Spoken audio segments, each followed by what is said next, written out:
What's up, guys? Welcome back to It's Me Tinx Live, exclusively on Radio Andy Channel 102. Good morning. How are we? Another Monday show. I'm so excited to be here. First up, happy birthday to the one and only Andy Cohen, our king, our leader in all things Bravo. Technically, I guess my boss and just like an icon living. So happy birthday, Andy. I hope it's the best one ever. We all love you so much. Also, it's Pride Month. Happy Pride. It's so exciting. Hope everyone will be thoughtful in their celebrations all month long. Listen, this morning I posted something which I've been needing to get off my chest about eggs, and it started an absolute war in my comments. I don't think people have ever been threatening to unfollow me so greatly.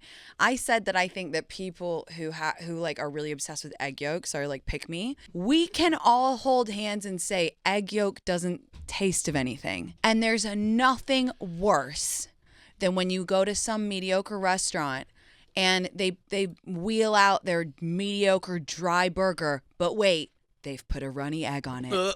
As if that's supposed to distract you from the fact that the meat is unseasoned, the bun is dry, the tomato looks like it's covered in fucking salmonella, and the lettuce is soggy, okay? I see the burger underneath, and yolk doesn't taste like anything, and people are upset with me in the fucking comments about that. But listen, I said what I said. I like a fried egg well done. I don't want the yolk running everywhere. And then Lauren came to me. Seems like it's going to be another sassy week from Lauren saying, Tinx, you like jammy eggs. I do, in the right context. When I have eggs and soldiers in the right context, it's delicious bread cut into little sticks for me with butter and good salt and all that shit. Fine. But it's because you're eating it with good bread and salt that it tastes good. It's not like on its own, it's not that delicious. That's fair. But if it's on a burger, it's not on its own either. It's like covered in salt and other flavors. I think 9 times out of 10 in a burger, it's distracting from. I agree. I don't need it on a burger, and I don't like it on my lettuce. Yeah, no. Like on a bread, it's okay. Yeah. Also, I think you get to. She grew up and isn't like a jammy egg European. Like that's very European. It is, and I don't want to be snobby, but I will be. Be snobby.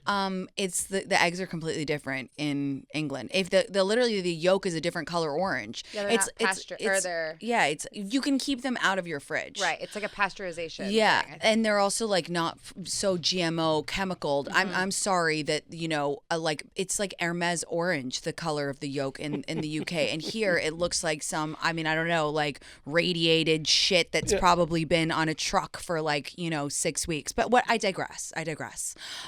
So that's my egg stance, and I'm sticking to it. Speaking of being a snob, I'm going to Italy today, and I need to change my tone, and I need to be vulnerable for a second, you guys. I am very excited to be going to Italy with my best friend Jyoti. You guys know her, you love her, she's been on the pod and whatever. I'm a little bit sad I'm not taking a boyfriend. She's probably gonna listen to this and being like, bitch, what the fuck? But I know I'm very lucky to go on these trips, but I wish that I could take a boyfriend on this one. I'm sorry. And I would say that to her face. It's not a her thing. You could always hit up, what was his name? Danny that reached out? Danny? I could hit up Danny. He wanted to literally go to Europe with you this week. That's true. Danny, I mean, listen, we could still meet up in Europe, me and Danny. True. Or I could hit up the Canadian guy that Amy had for me who emailed. But I just feel like I haven't really used my influencer powers like that much on a boyfriend. I took a guy on a brand trip last year, but he was evil. I still haven't broken my silence on this story of the evil man from last year. And then with my last serious boyfriend, I guess we went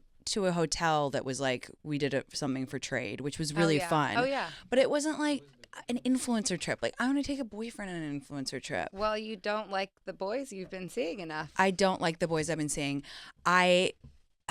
Okay, so I feel really guilty about this. I was so embarrassed that I didn't respond to the guy. I didn't send the anti-ghost text. Right. That I on Friday night was with Emmett and Pig, and I was like, can you guys just write the anti-ghost text for me? And I don't know why I did that, because I stand on business. I believe in dating karma. I don't believe in ghosting. I don't think it's a big deal to tell someone that you just aren't that into them.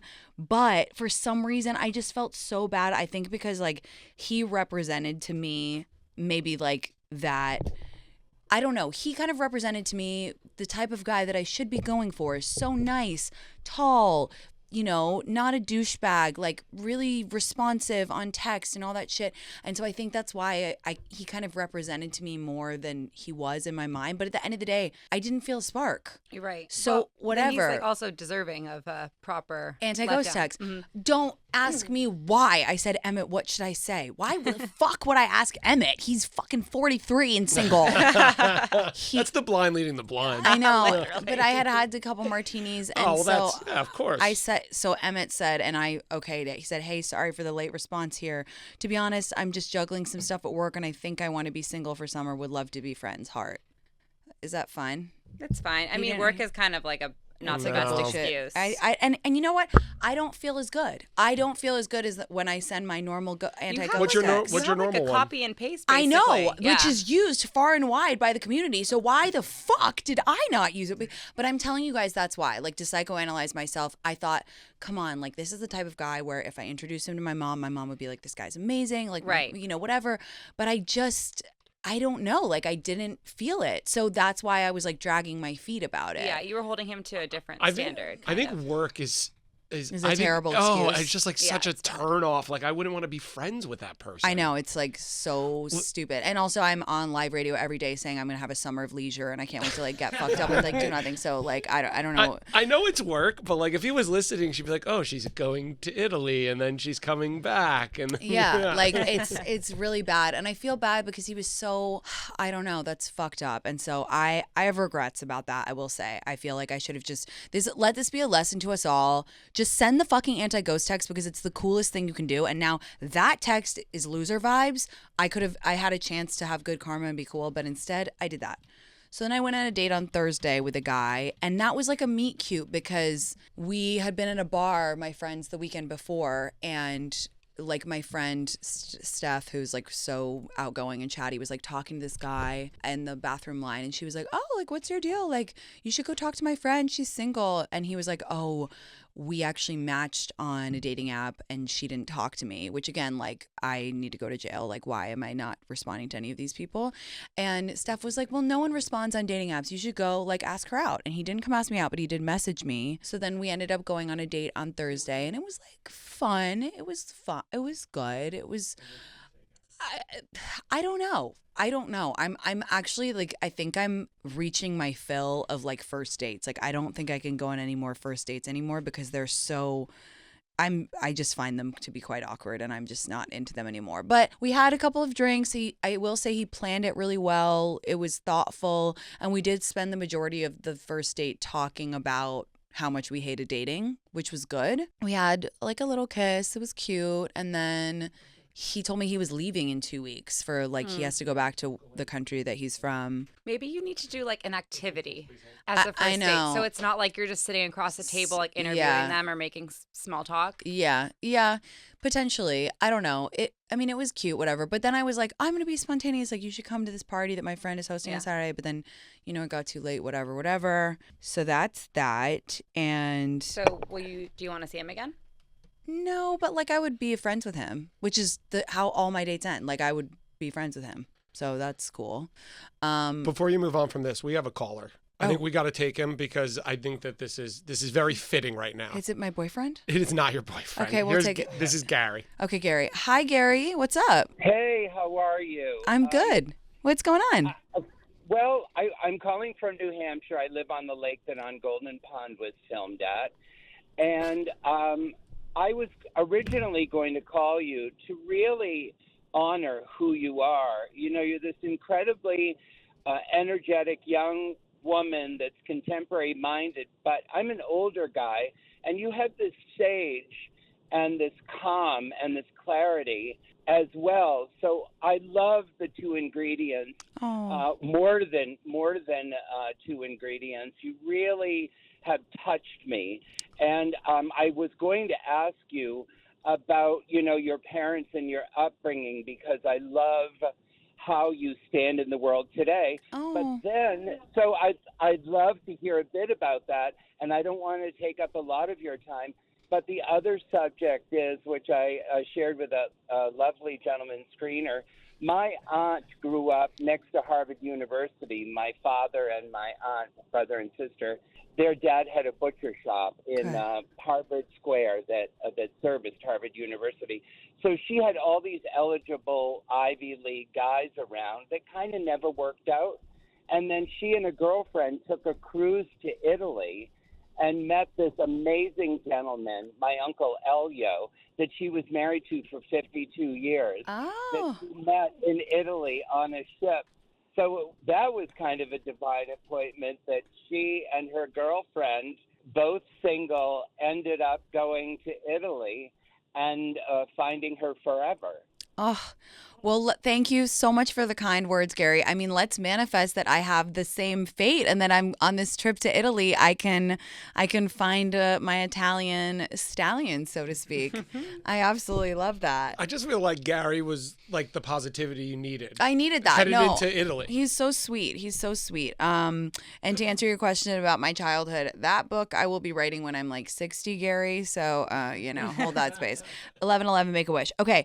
So wait. So sorry. This was the progression of my evening. So Thursday, I did the date with the guy. Friday night, I'm like, whatever, I go out with Pig and with Emmett. He sends that fucking terrible excuse of an anti-ghost text.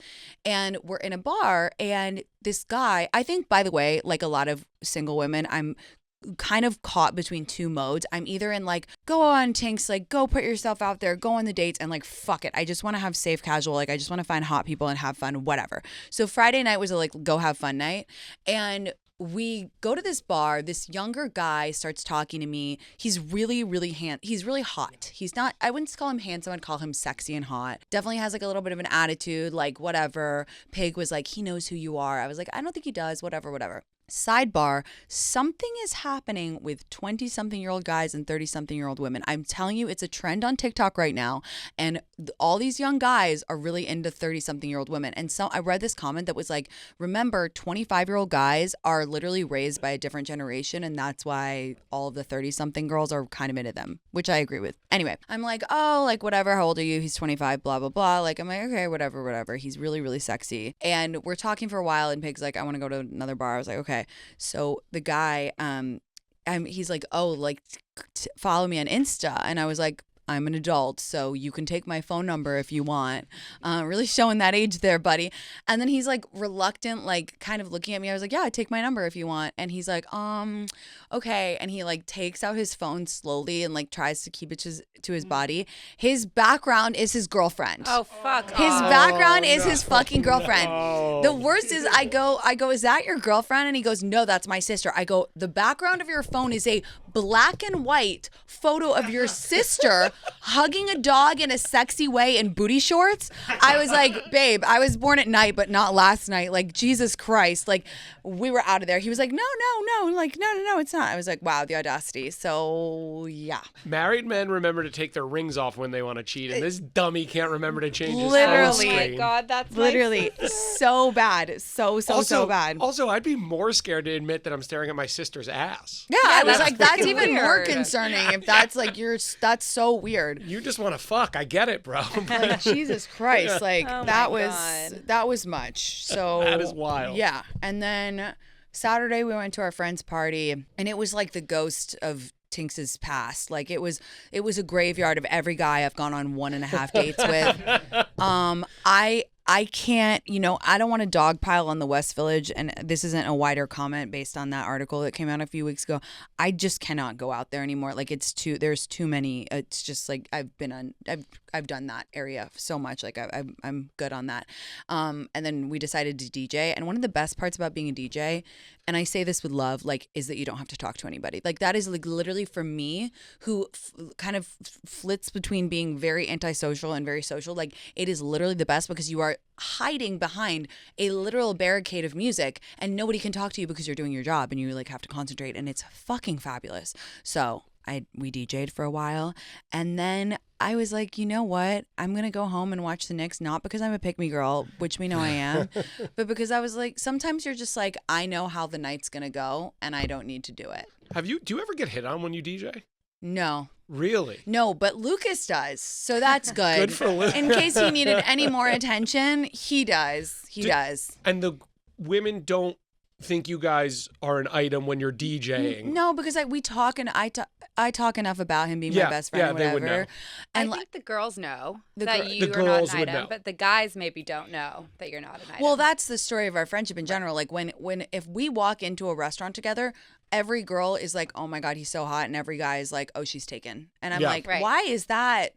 That pisses me off. Like it doesn't raise my sexual status to be seen with him." I just meant the girls that are there watching you DJ like follow you and know. Yeah. Like I'm not just like saying that they're assuming. But in general, and Lucas and I talk about this all the time, like us being out together makes girls more horny for him and it turns guys off completely, which like could that be that in one instance men are more respectful than women of the sanctity of this fake relationship? I don't know. But like it is definitely a phenomenon. Like girls will still fully come and hit on him. I mean, maybe I'm just like no one wants to hit on me, but like I don't know. If you ever want to bring them down a notch, just be like, they're just trying to fuck you to get to me. That's also true. They just want a picture with me, Lucas. Relax.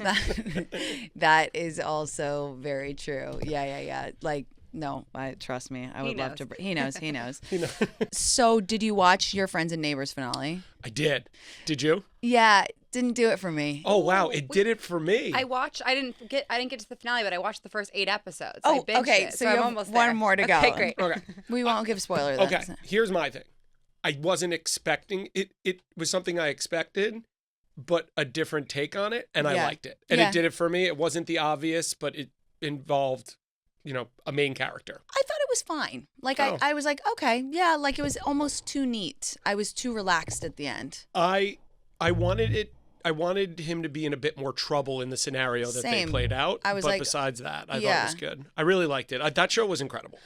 I would definitely watch the second season. I'm into it for sure. It was like, okay. I was like, you could have stressed me out a little bit more. I will say this though. The studio, not a single note on that show. Not a single note. I have zero feedback. And you finished, right? You watched the 2-part finale? Unbelievable. No. I have zero notes. Like we need it again immediately. It's so good. Who was your favorite besides Rogan? Catherine Hahn. All right, same. She's We're on the same page. She's so fucking funny. She's a comedic genius. She really is, and she has that thing where like I think that really, really smart, famous people do this. They are very careful to never become like celebrities. Like obviously she's famous.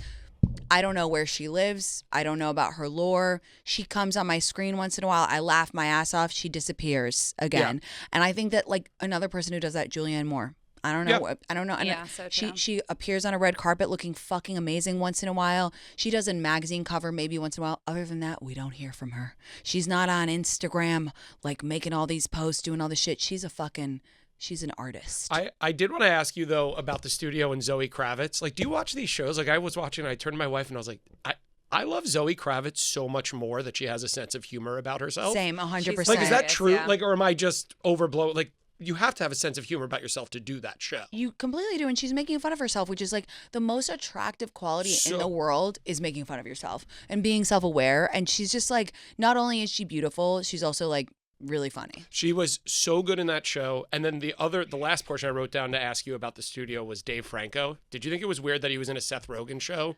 considering the drama with Seth and James? No, I think it's like, that's cool that they can rise above it. They just like, that's my brother, not me. Did you see that Dave Franco and Allison B, who possibly are my favorite celebrity couple right now, aside from Kylie and Timmy, did you see they're being sued? No, for what? So they have a new movie coming out, which looks really, really good. And apparently somebody is suing them because the movie is like I don't know, it's too similar or something. I don't know how that could be. It seems like someone would have checked that.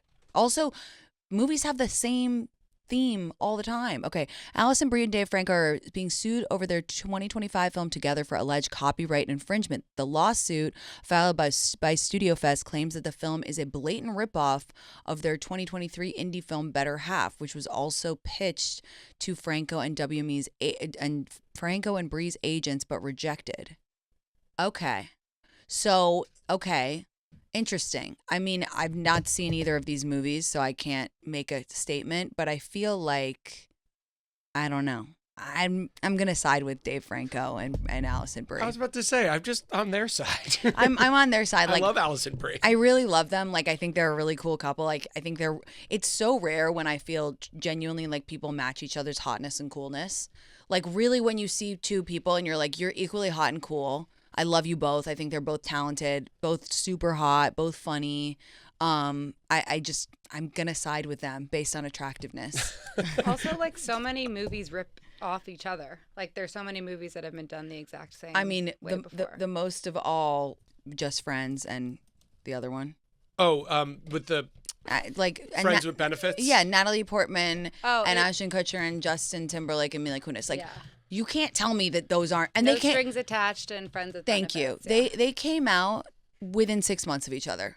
Or whatever, you know, like you never know which one you're talking about. You never know which one you're talking about. Mm-hmm. They blend into one, and by the way, I like them both. Yeah, they're both great. I like them both. Really, really solid rom-coms. Yeah.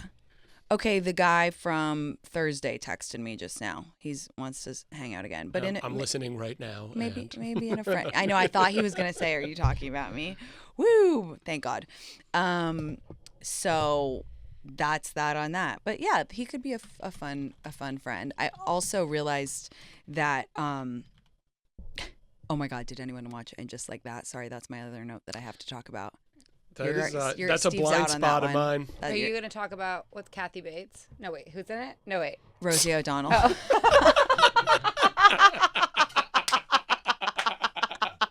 I'm dead. Same thing. I'm so dead. Okay, listen, I love Sex and the City. Like, it raised me. I have sat through and just like that for the past 2 seasons because I just feel so like I just want to be with the girls, even if the storyline's kind of whack, even if the dialogue is cringe. What happened in the first episode of season 3, I don't think that they can come back from. What happened? I couldn't watch past season 1. So. The tone is gotten so cringe. It feels so far removed. And I'm sensitive to that word. I know that Gen Z kind of overuse it a lot. But it is so cringe. Like, there's a scene where Carrie and Aiden have phone sex. And it's just like, it's so far from what the original series was, which was so revolutionary about sex and like the sexiness of it. And yeah, there were some awkward, funny moments in the original series about sex, but it was dealt with in a way that was kind of like almost journalistic and almost explorative. Mm-hmm. And this just feels like they're trying to make the audience wince with embarrassment. And that's been the reaction on TikTok. Not that should be the people's court, but I'm just wondering if anybody else has any thoughts on that. The only thing I'll say is that if you've watched the first episode, the woman who has the dog drama, I was trying to place her. I was like, I know she's from the original series, and I figured out who it was. She is the woman who throws paint on Samantha's first fur coat and goes, "You're a murderer," and now she's come back reincarnated as a woman with an angry dog. Also, the fashion is gone too far. Carrie has a hat the size of like a tennis court and walking through Central Park. And I get that that's a big part of it, but it's like she always looks cool. It wasn't so like, oh my God, I've got like this enormous hat just for the sake of it. Anyway, if you want to talk about that or anything else that we've brought up, then you can give us a call. Would love to hear some Summer of Outside stories. We're going to take a quick break. When we're back, I want to talk about that TikTok that I posted because boy, did it piss me off. We'll be right back.